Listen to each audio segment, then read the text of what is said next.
Hello दोस्तों, रोज़ की तरह लेकिन ब्लॉग में सबका हार्दिक स्वागत है। सबके मंगल भविष्य की कामना के साथ बड़ों को मेरा नमस्कार, छोटों को मेरा आशीर्वाद। दोस्तों, मैं ठीक हूँ, आशा करता हूँ कि आप ठीक होंगे। आज के पंचांग की सूक्ष्म पंचांग की शुरुआत करते हैं दोस्तों।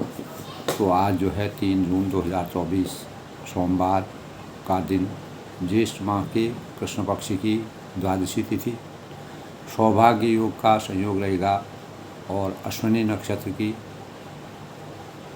का योग है दोस्तों। और आज के शुभ मुहूर्त की बात करें तो अभिजीत मुहूर्त 11:58 से 12:51 तक। अमृतकाल जो है 5:21 से 6:51 तक। आज के ब्रह्म मुहूर्त की बात करें तो दोस्तों 4:08 से 4:36 तक।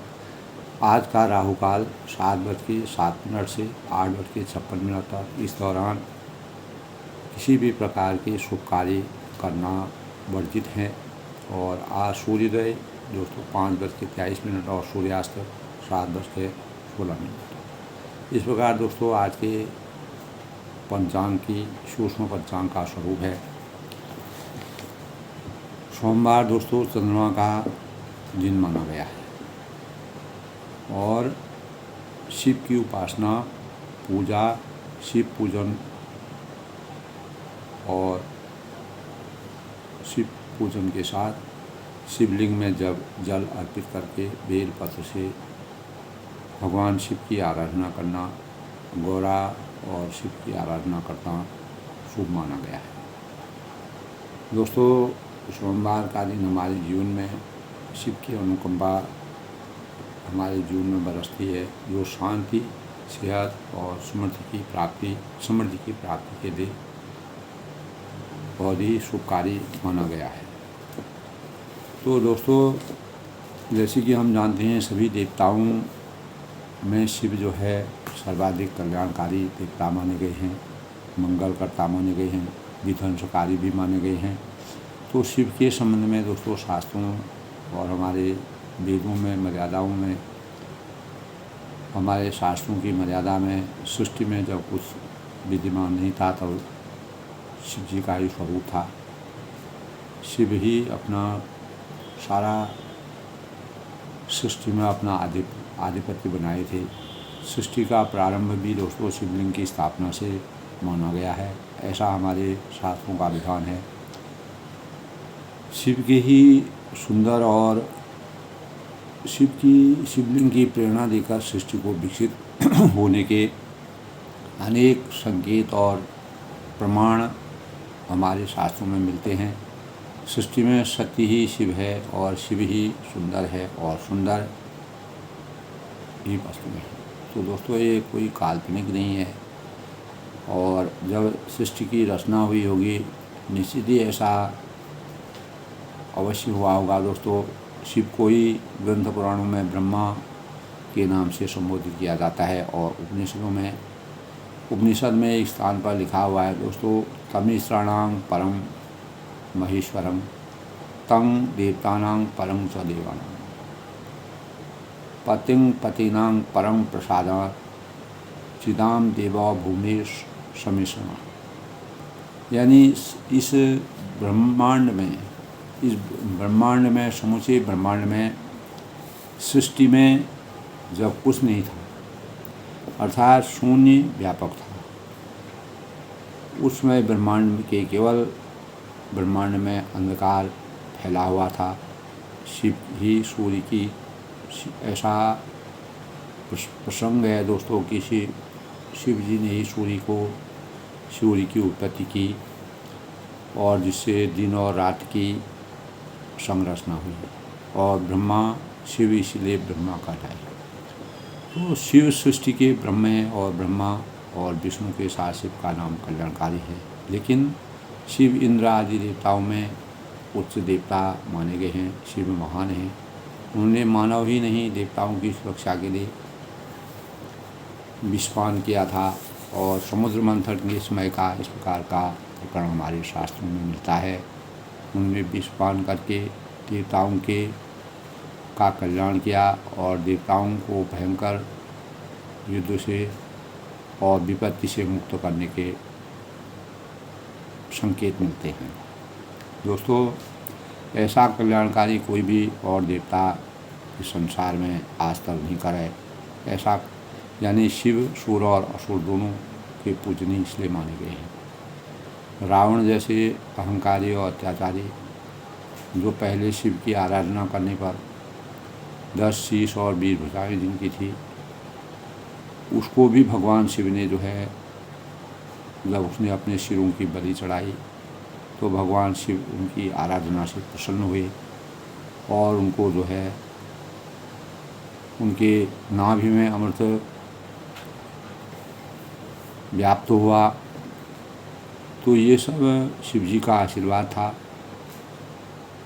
शिव ने सबके कल्याण की कामना करते हुए सबको अनेक वरदान दिए। भस्मासुर को दिए उन्होंने वरदान, और सृष्टि को विध्वंसकारी असुरों के प्रकोप से भी बचाने का प्रयास किया। असुरों का कल्याण करके भी शक्तिशाली बनाया।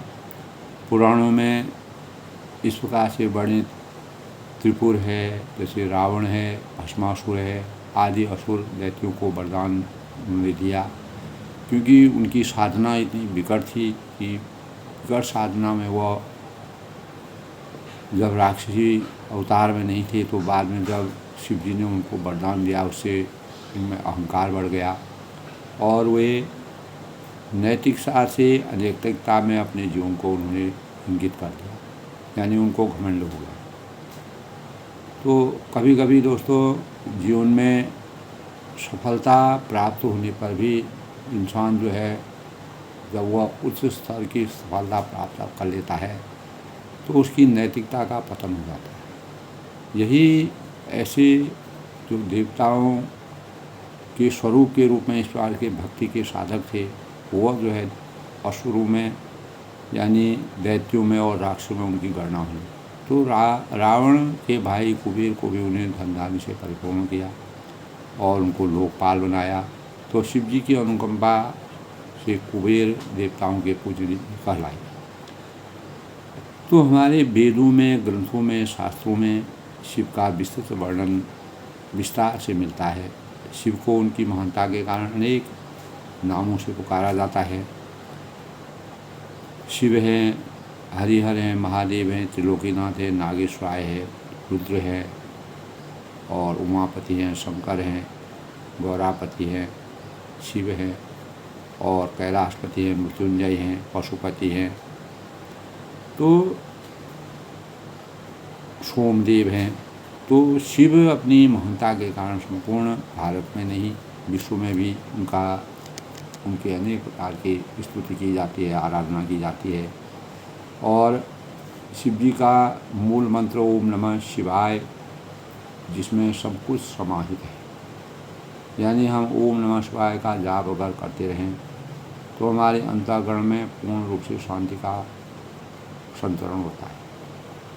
तो ऐसा मंत्र है जिसके उच्चारण मात्र से ही हमारे अंतःकरण में, हमारे मस्तिष्क में, हमारे ज्ञान में जितने भी प्रकार के दूषित विचार होते हैं उनका अंत हो जाता है।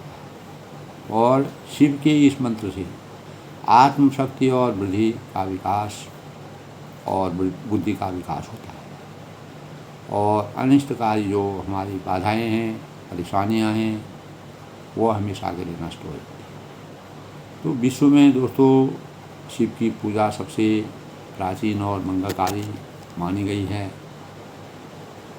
अनेक देशों के लोग भगवान शिव की आराधना आज से नहीं, सदियों से करते आ रहे हैं। शिव को सगुण और निर्गुण दोनों रूपों में पूजा जाता है और शिव की पूजा शिवलिंग की मूर्ति व चित्र रखकर संपन्न की जाती है। ओम त्र्यंबकं यजामहं सुगंध्यं पुष्टिवर्धनम् उर्वारुकवंदना मृत्योर्मुक्षीयमामृतात्। यानी शिव की पूजा संकटों से सुरक्षा करती है और आराधक को दीर्घ आयु प्रदान करती है। और शिव की पूजा रत्नभूषण और धन धान्य जो भी हम अपनी सामर्थ्य के अनुसार शिव की पूजा ध्यान में अर्पण करें, दान करें, ज़रूरतमंदों को की इच्छाओं की पूर्ति करें। शिव की आराधना के लिए दोस्तों बेलपत्र है, फल है, फूल है, जल है, चंदन है, पंचामृत है, दूध है, दही है। इसको भगवान शिव के लिंग में अर्पण किया जाता है। शिव जी के लिंग का बड़ा ही प्राचीन विधान है दोस्तों, और बहुत बड़ी इसमें गाथा है। तो भोले भंडारी शिव जो है सभी तरह की पूजा से प्रसन्न होकर आराधक का कल्याण करते हैं। जो भी दोस्तों कुमारी कन्याएं होती हैं वो अपने वर की प्राप्ति के लिए अगर शिव की उपासना करते हैं, व्रत करते हैं, पाठ करते हैं, तो 16 सोमवार का अगर व्रत करते हैं तो उनको मनोवांछित मनोकामनाओं के अनुसार वर की प्राप्ति होती है।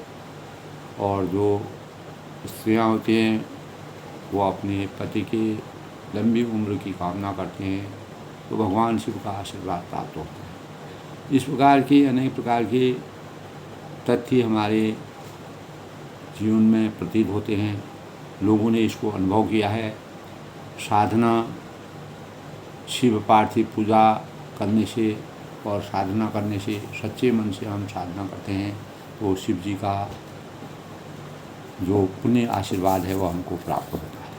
इस प्रकार शिव की आराधना से हमारे जीवन में अनेक प्रकार के शुभ मंगल कार्यों की प्राप्ति होती है। हम अनेक प्रकार के शुभ फलों को प्राप्त करते हैं। तो दोस्तों रामचरितमानस में जो है लंका कांड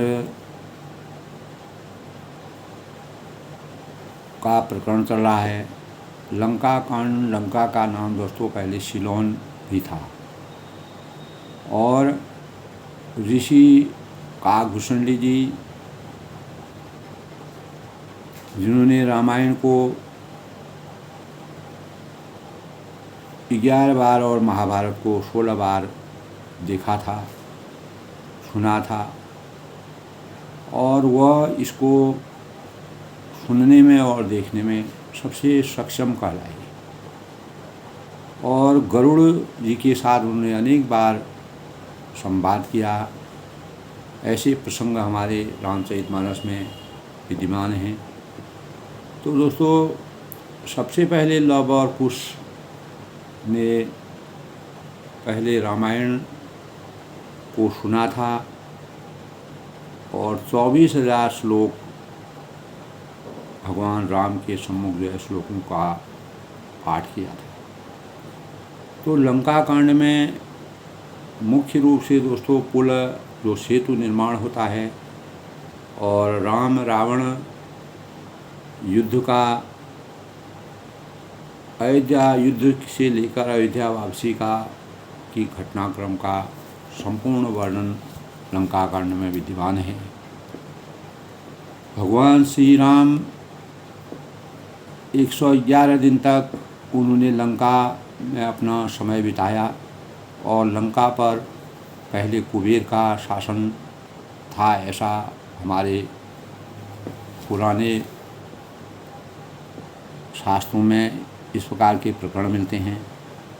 ऐसे प्रमाण है कि लक्ष्मण जी ने दोस्तों 14 वर्ष के वनवास के दौरान श्री रामचंद्र जी और सीता जी की देख रेख में 14 वर्ष तक बिना सोए ही अपने जीवन को बिताया, क्योंकि मर्यादा पुरुषोत्तम भगवान राम जी का उनको आशीर्वाद प्राप्त था, उनको इस प्रकार की शक्ति प्राप्त है। तो दोस्तों हम रामायण सब पढ़ते हैं, हमें रामायण का ज्ञान होता है, रामचरितमानस का प्रसंग सभी लोग बड़े मनोभाव से पढ़ते हैं। तो रामायण में दोस्तों राम शब्द जो है, अगर हम रामायण का पूरा अध्ययन करते हैं तो 1443 बार रामचंद्र जी का नाम रामचरितमानस में आता है और सीता जी का नाम 147 बार आता है। और संपूर्ण रामायण की अगर हम चौपाइयों की गणना करते हैं तो 4608 जो है हमारी चौपाइयाँ रामचरितमानस में हैं, और 1074 जो है इसमें दोहे हैं, और 260 शॉर्टे हैं,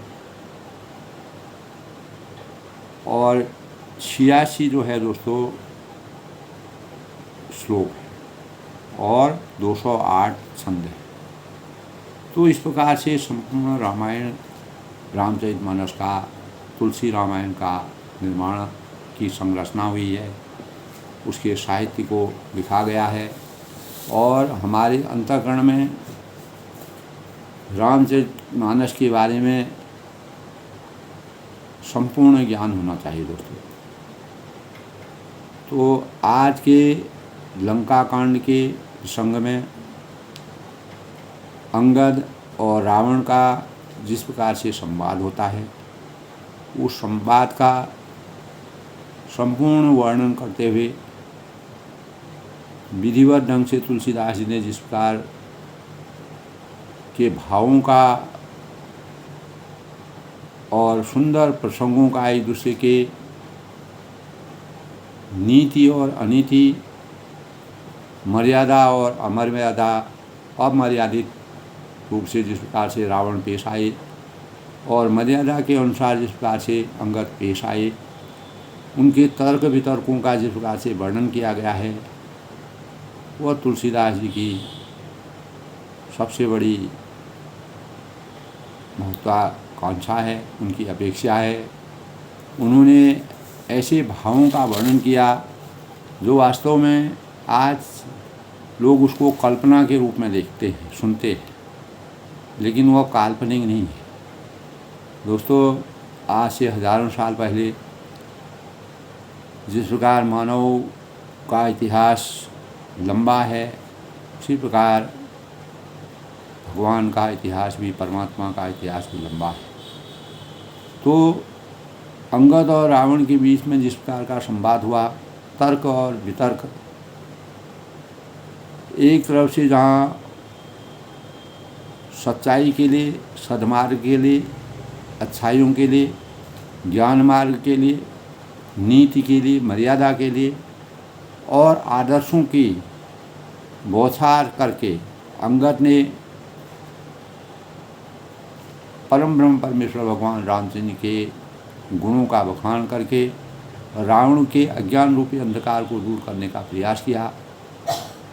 वहीं उसी के सापेक्षी अगर हम दूसरे भावों से देखते हैं तो रावण ने अनीति, अत्याचार, बुराई और अहंकार, ज्ञान को अज्ञानता में परिलक्षित करने के लिए जिस प्रकार के भावों को और वैर भावना को अपने अंतःकरण में अपने अंतःकरण में लेकर के और मर्यादा पुरुषोत्तम भगवान रामचंद्र के विरुद्ध वैर भाव से अपनी मौत को बुलावा दिया, तो उसका बड़े ही मार्मिक ढंग से वर्णन रामचरितमानस में तुलसीदास ने किया है। तो लंका कांड में जब अंगद और रावण का संवाद होता है, इसमें ज्ञान, एक तरफ ज्ञान की पराकाष्ठा है तो दूसरी तरफ अज्ञान का अंधकार है। तो दोस्तों, जब अंगद ने रावण को पूरा तर्क और नीतिगत और मर्यादा के अनुसार बातों को करके ऐसी ऐसी बातें और इस प्रकार का ज्ञान दिया और अपने बल का प्रभाव भी रावण को दिखाया, जिसके परिणाम स्वरूप रावण के मुकुट तक तितर बितर हो गए। मात्र अंगद जी के द्वारा अपने भुजाओं को, यानी अपने पैरों को एक जगह स्थिर रख के स्तंभ की तरह खड़ा करके उन्होंने सभी को इस प्रकार के संकेत दिए कि कोई भी इसको हिला नहीं सकता। तो परमात्मा का आशीर्वाद अंगद जी को था। इसी के परिणाम स्वरूप रावण ने भी प्रयास किया, वो भी निरुत्साह हो गया, लज्जित हो गया और सकुचा गया। और उसकी सारी जो उसकी मर्यादा थी, जो उसकी नीति थी, जो उसका अहंकार था, जो उसका घमंड था, वह हमेशा के लिए जाता रहा। क्योंकि वह अंगद जी के चरणों में गिरने का उसने कोशिश किया। 10 शीश और 20 भुजाओं का जो अहंकार उसको था, वह हमेशा के लिए लज्जित हो गया। तो वह ऐसा तेजहीन हो गया दोस्तों कि जैसे मध्याह्न में चंद्रमा दिखाई देता।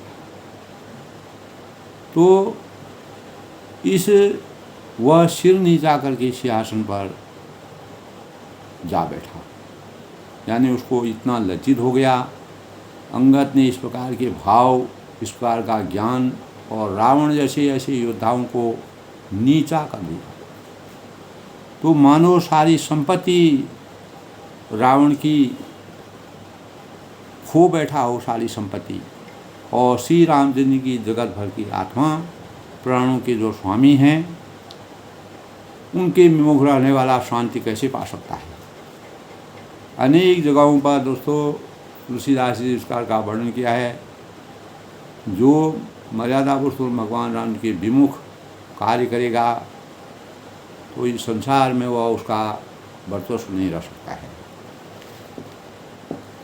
तब एक जगह कहा है दोस्तों, जो शिव का मर्यादा पुरुषोत्तम भगवान राम जी खुद ही कहते हैं, जो शिव का भक्त नहीं है वो मेरा भक्त नहीं हो सकता है, और जो मेरा भक्त है शिव का भक्त नहीं है तो वह सच्चा भक्त नहीं है।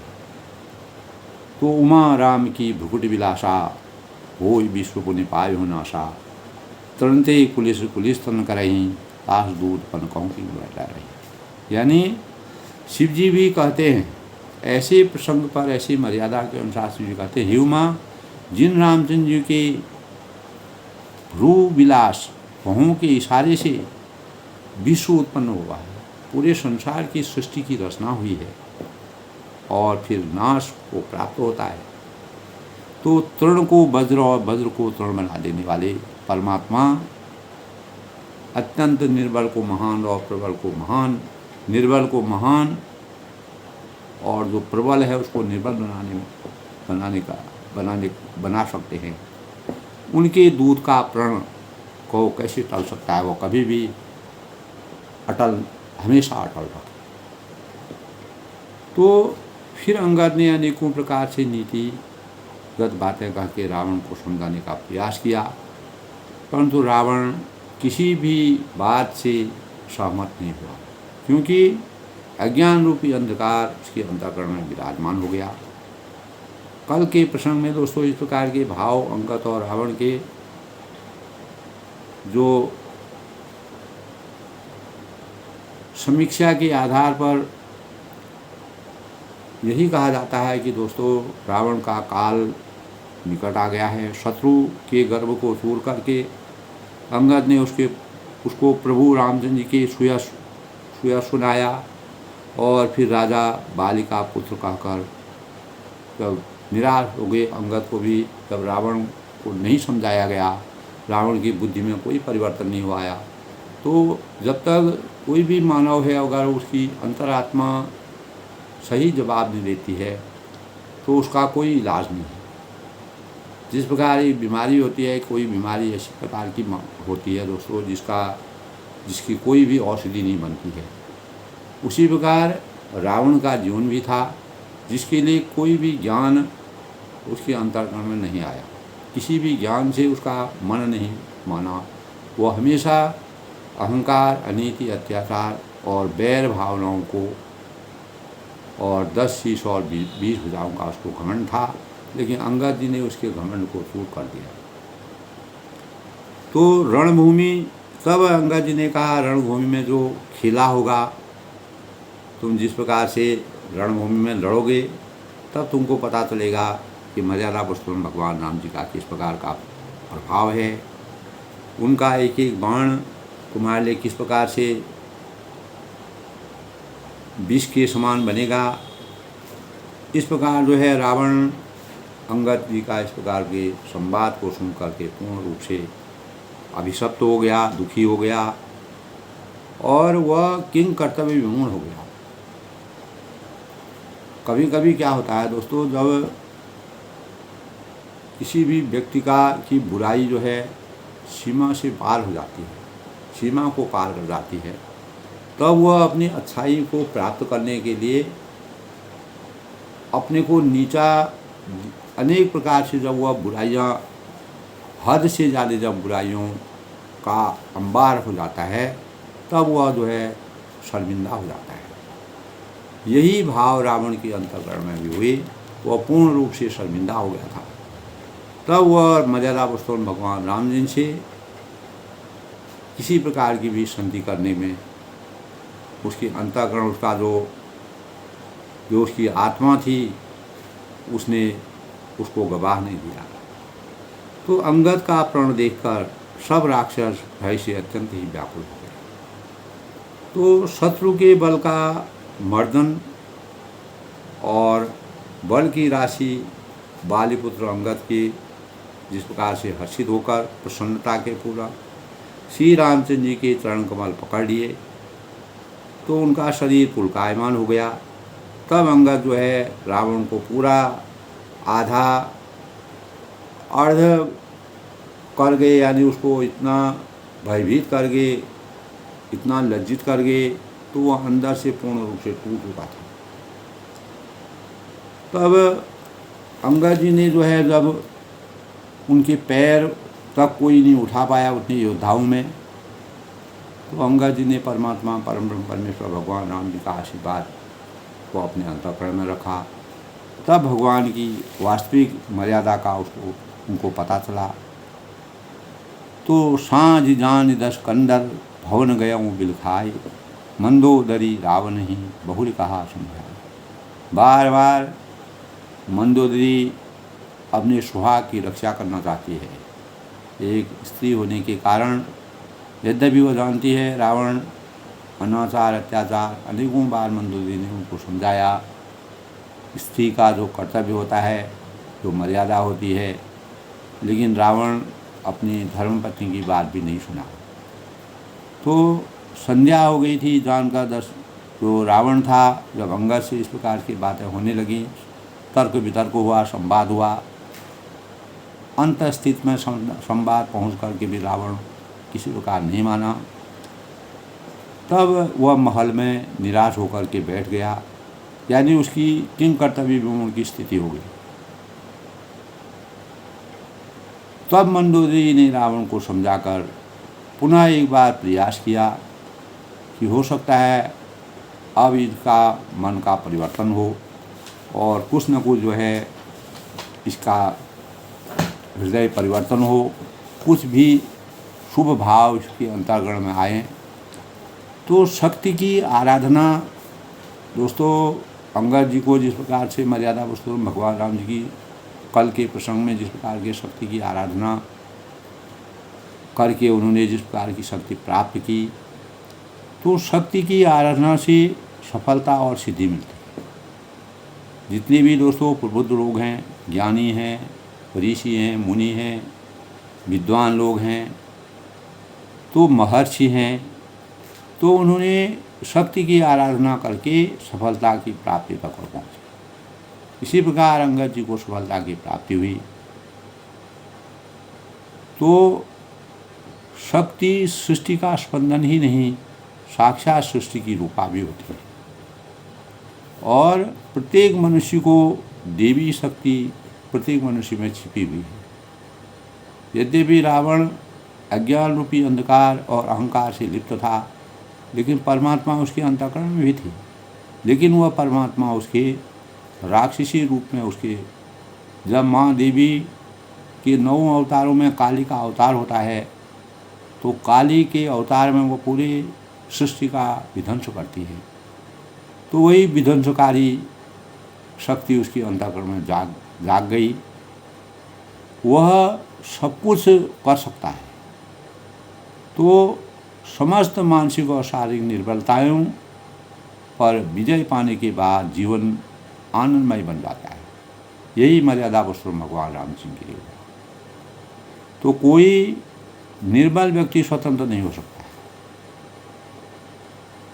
तो रावण अपनी कमजोरियों के कारण, अपनी सोच के कारण, अपनी बुद्धि के कारण, अपनी अज्ञान के कारण निर्बल हो गया था। तो शक्ति स्वयं ईश्वर का स्वरूप है।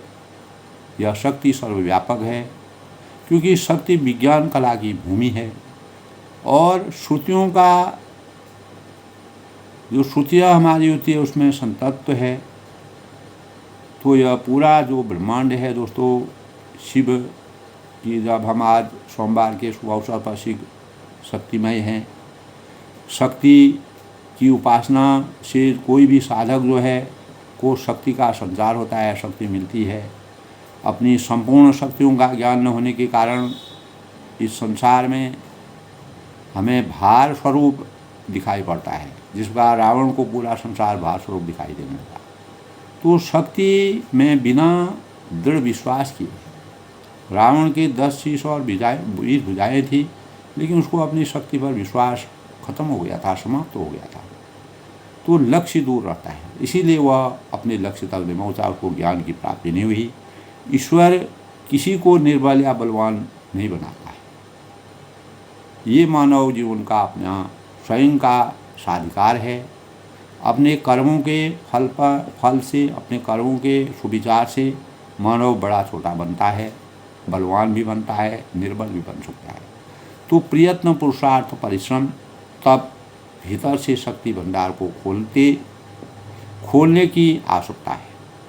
दोस्तों, अंदर एक ऐसी शक्ति विद्यमान प्रत्येक मानव के अंदर होती है, जिसकी सहायता से हर कठिनाई पर विजय प्राप्त होती है। हम किसी भी कठिनाई पर, किसी भी चुनौती पर विजय प्राप्त कर सकते हैं। तो कोई इसे क्रिया शक्ति, कोई इसको इच्छा शक्ति, कोई ज्ञान शक्ति और कोई जगन माता नाम से जानता है। अलग अलग स्वरूप है जानने के। तो यह आनंदमयी जो चित्त की शक्ति होती है, उपास्य की ही शक्ति है। जो सच्चा साधक होता है उसी की शक्ति जब उजागर होती है तभी उसको वास्तविकता पता होती है। तो दोस्तों, शक्ति रहित को, जो शक्ति से रहित होता है, आत्मा परमात्मा की प्राप्ति का अनुभव नहीं होता है। आत्मा क्या है, परमात्मा क्या है? तो विद्या के रूप में शक्ति का आदि रूप विभूषित है। जब हमारा विद्या का, सही ज्ञान का हमारे अंदर सृजन होता है तो शक्ति सर्वदेवमयी, सर्वमंत्रमयी है। और शक्ति भक्ति और सिद्धि, सुधा और विधा के रूप में हमको स्वयं परमात्मा द्वारा प्रदत्त होती है। तो हमारा जो अंतःकरण होता है, अंतःकरण में जो हमारी शक्ति का सृजन होता है, शक्ति की साधना में हमारे लक्ष्य होते हैं। वास्तव में मात्र मंत्र पाठ करने से कुछ नहीं मिलता है दोस्तों। रटन्ति विद्या फलन्ति नाहि। तो एक एक शब्द में दोस्तों निहित विराट विभूति का बिना साक्षात्कार किए पूजा अर्चना का कोई अर्थ सिद्ध नहीं हो सकता है।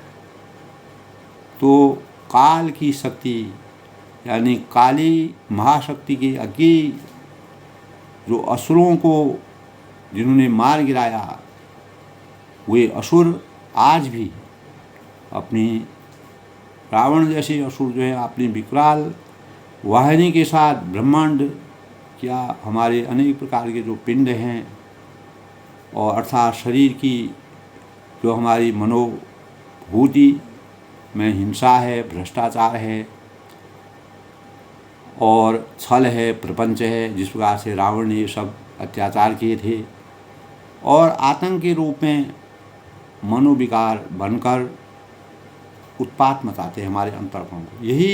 यही चीज़ें जो है रावण के अंतःकरण में, तो उनका विनाश तब तक असंभव है जब तक हमारे निर्मल मन में शक्ति का यानी दुर्गा का आविर्भाव नहीं होता है, जब तक उनकी शक्ति प्रदान होती है। तो मर्यादा पुरुषोत्तम भगवान राम जी की शक्ति का आविर्भाव जो है अंगद जी के अंतःकरण में हुई, जिसके परिणामस्वरूप रावण जैसे इतने बड़े योद्धा को अंगद जी ने परास्त किया। तो शक्ति परमात्मा द्वारा प्रदत्त होती है दोस्तों, उसके लिए सच्ची भक्ति की आवश्यकता होती है, सच्चे साधक की आवश्यकता होती है। कंत समुझ मन तदम कदु कुतरहि, कुमक्ति ही सोई न सम्मर तुम ही रघुपति ही। अब मंदोदरी जो है आज के प्रसंग में रावण को समझाती हैं, रामानुज लघु रेख खचाई, सो नहीं लागू असी मनुषाई। यानी हे कांत, मन में समझकर विचार करो, सूक्ष्म रूप से अंतर्बुद्धि से मन को शुद्ध करो और कुबुद्धि को छोड़ दो। जो बैर भावना, कुबुद्धि की भावना तुम्हारे अंतःकरण में, उसको हमेशा के लिए तिलांजलि दो। और सोई न सम्मर तुम ही रघुपति ही, आपसे और श्री रघुपति के युद्ध, आपका जो है श्री मर्यादा पुरुषोत्तम भगवान से युद्ध करना किसी भी प्रकार से नीति संगत नहीं है और न शोभा देता है। रामानुज लघु रेखा खचाई, उनके छोटे भाई ने एक जरा सी रेखा खींच दी थी। उसी रेखा को खींचने के बाद सोई नहीं लांघू असी वनवंशाई, उसे भी आप नहीं लांघ सके, ऐसा तो आपका पुरुषत्व है।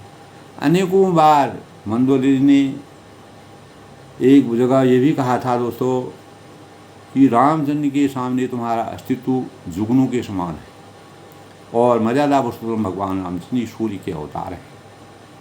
और दूसरी बार वह नीति संगत बातें करते हुए कहती हैं कि आप जब ये लक्ष्मण रेखा को पार नहीं कर पाए, तुमने छल से, प्रपंच से और मायावी छल के कारण सीता जी को लक्ष्मण रेखा से बाहर करवाया और उनको ज़बरदस्ती आप भर के ले आई। कहने का लक्ष्य उनका यही था, कहने के भाव यही थे, प्रिय तुम ताहि जितब संग्रामा, और तुम सोचते हो कि हे प्रियतम आप उन्हें संग्राम में जीत पाएंगे। ये कहीं से नीति संगत नहीं है। परमात्मा के शक्ति में जो अपार भाव छुपे हुए, जागे दूत किए रेहा कामा, जिनके दूत का इस प्रकार के काम है जिनके तुम पैर तक नहीं हिला पाए और जिनके दूत ने सारी लंका को जला दिया, उनसे तुम्हारा युद्ध करना किस प्रकार से प्रासंगिक है। तो देखत तो ही अच्छते ही मारा, और आपके देखते देखते अक्षय कुमार को जिन्होंने मार डाला, जिनके दूत ने मार डाला, जाल सकल पुर की ने उछारा और संपूर्ण नगर को जलाकर राख कर दिया। तुम्हारे सामने की बात है। तो कहाँ रहा बल गर्व तुम्हारा। तो उस समय आपके बल का गर्व जो है कहाँ चला गया, वह शक्ति तुम्हारी कहाँ चली गई। इतनी मर्यादित बातें सुन करके भी रावण के अंतःकरण में किसी प्रकार से परिवर्तन नहीं होता है।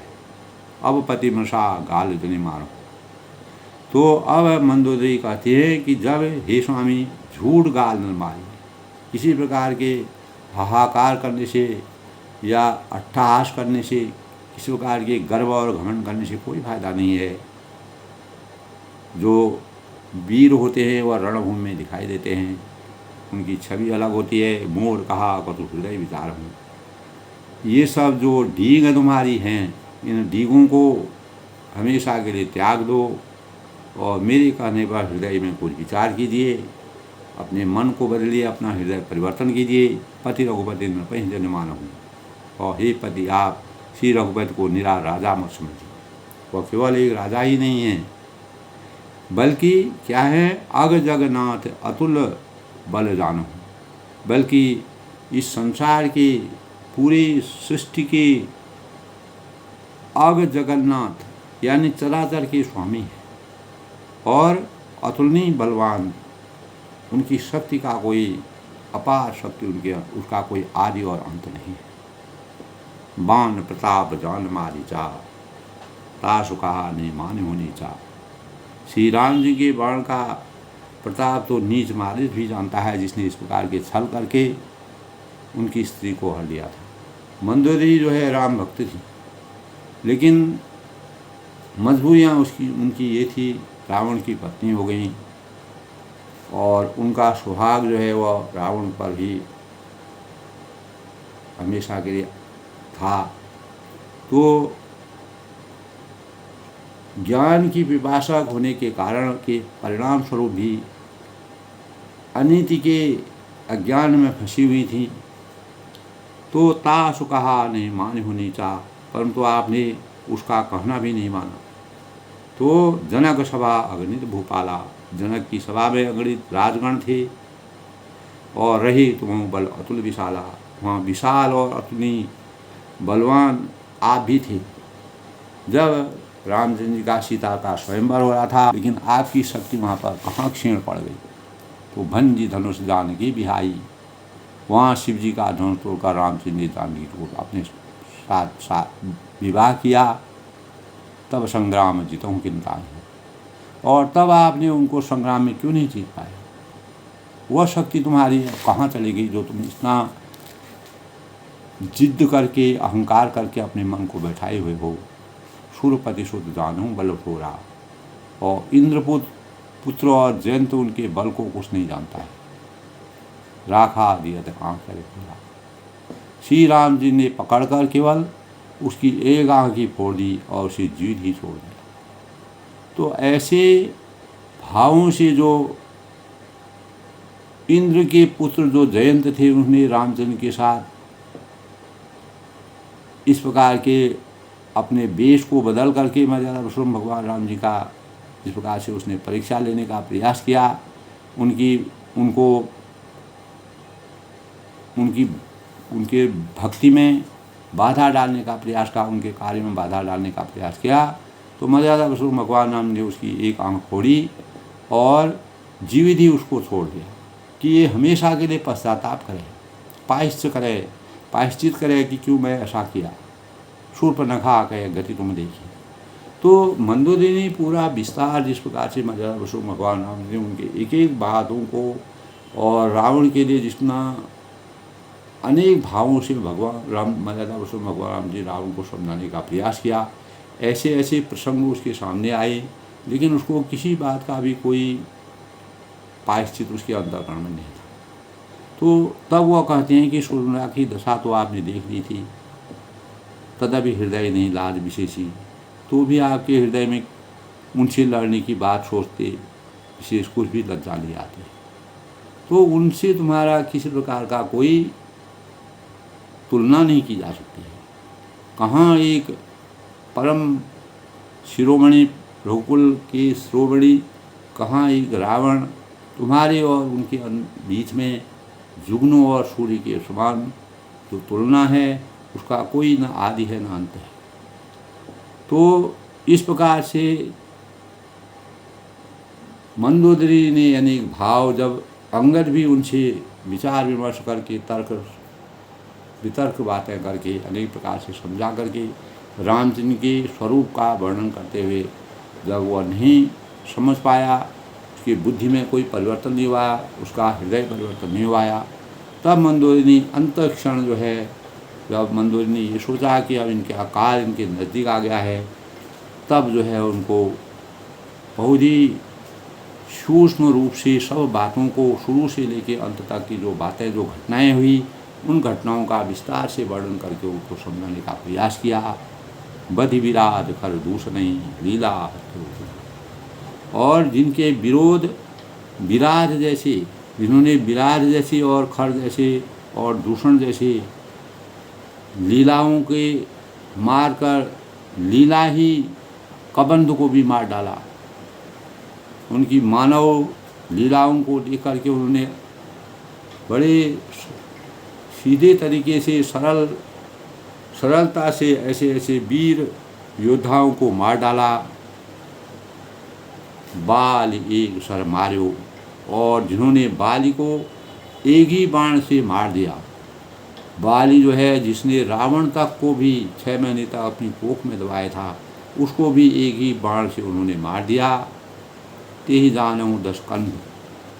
तो आप उन्हें जिनको महत्व नहीं देते हैं, ये आपका जो है अज्ञानता का विष तुम पी रहे हो, और तुम्हारे अंतःकरण में तुम्हारे चारों तरफ काल जो है रेंग रहा है, और तुम काल के वश में हो गए हो। अब तुम किसी प्रकार से भी इन भावों को, जितनी प्रकार की जो घटनाएं हुई, उनका विस्तार से अगर वर्णन करो, उसको अपने अंतःकरण में सोचो, तो मर्यादा पुरुषोत्तम भगवान राम के सामने तुम्हारा कोई अस्तित्व नहीं है। तुम उनके सामने जुगनू के समान हो। वह सूर्य कुल के शिरोमणि हैं, उनसे किसी प्रकार का बैर मत लो।